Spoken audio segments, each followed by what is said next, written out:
सोचिए, भारत में एक ऐसा राज्य जहां लगभग हर परिवार को बहुत ही कम कीमत पर भोजन पाने का कानूनी हक है। जी हां, आज हम बात करने वाले हैं छत्तीसगढ़ के उस क्रांतिकारी फूड सिक्योरिटी मॉडल की, जिसने पूरे देश के लिए एक मिसाल कायम कर दी है। तो चलिए सबसे पहले ये समझते हैं कि ये सिस्टम आखिर कितना बड़ा है। मतलब कितने लोगों की जिंदगियों को ये छूता है।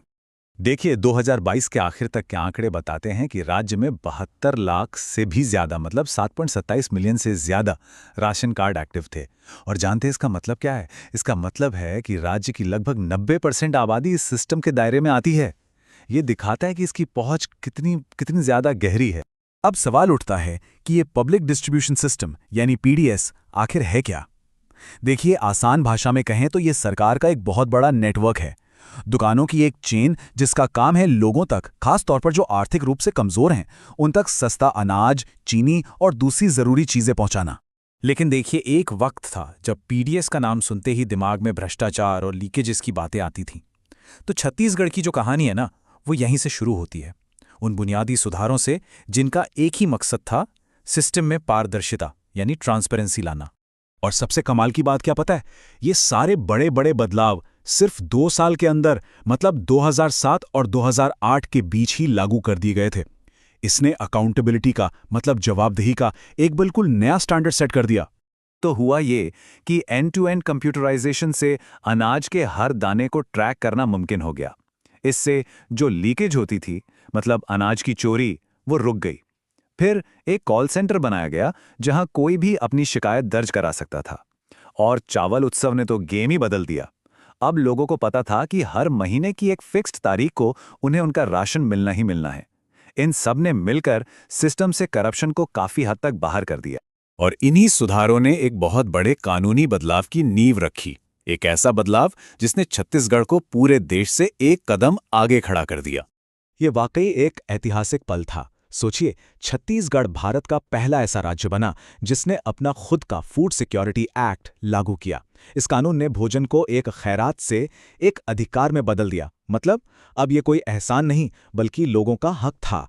और इस कदम की पूरे देश में तारीफ हुई। और ये देखिए, राज्य ने नेशनल फूड सिक्योरिटी एक्ट का इंतजार तक नहीं किया।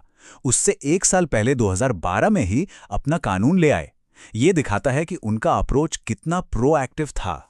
तो अब इस मजबूत कानूनी नींव के ऊपर राज्य ने एक और भी बड़ा और साहसिक कदम उठाया, यूनिवर्सल कवरेज की तरफ। और तारीख थी 2 अक्टूबर 2019, गांधी जी की 150वीं जयंती। इस खास दिन पर लॉन्च हुआ यूनिवर्सल पीडीएस। इसका मतलब क्या था? इसका मतलब था कि अब इनकम या जाति का कोई भेदभाव नहीं, राज्य के लगभग हर परिवार को फूड सिक्योरिटी का फायदा मिलेगा। इस प्रोग्राम का एक बहुत ही प्यारा मोटो भी था, सस्ता चावल सब्बो सेती, खुशी बरगरेगे चारों कोती।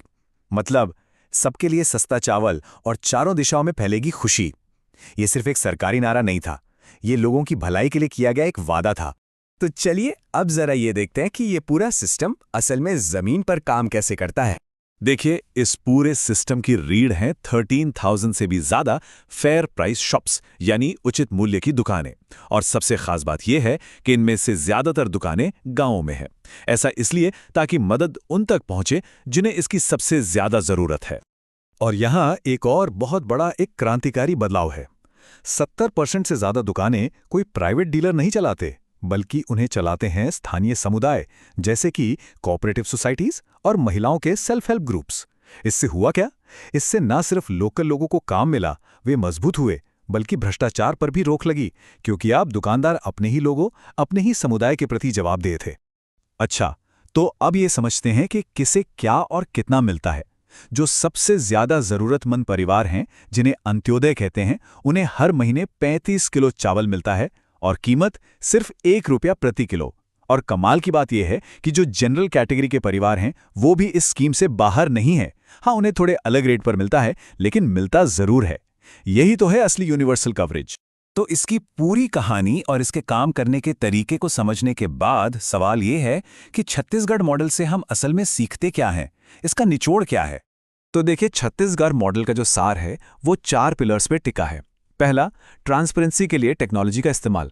दूसरा, एक मजबूत कानूनी ढांचा जो लोगों को अधिकार देता है। तीसरा, डिलीवरी में कम्युनिटी की भागीदारी। और चौथा, सबको साथ लेकर चलने वाला यूनिवर्सल अप्रोच।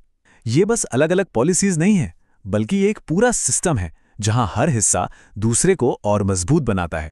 तो कुल मिलाके छत्तीसगढ़ ने ये दिखा दिया है कि फूड सिक्योरिटी को एक खैरात से एक हक में बदलना मुमकिन है, और ये हमें एक बहुत बड़े सवाल के साथ छोड़ जाता है। क्या ये मॉडल पूरे भारत के लिए एक ब्लूप्रिंट बन सकता है? और अपने देश से भुखमरी को पूरी तरह खत्म करने के लिए हमें और क्या कदम उठाने होंगे?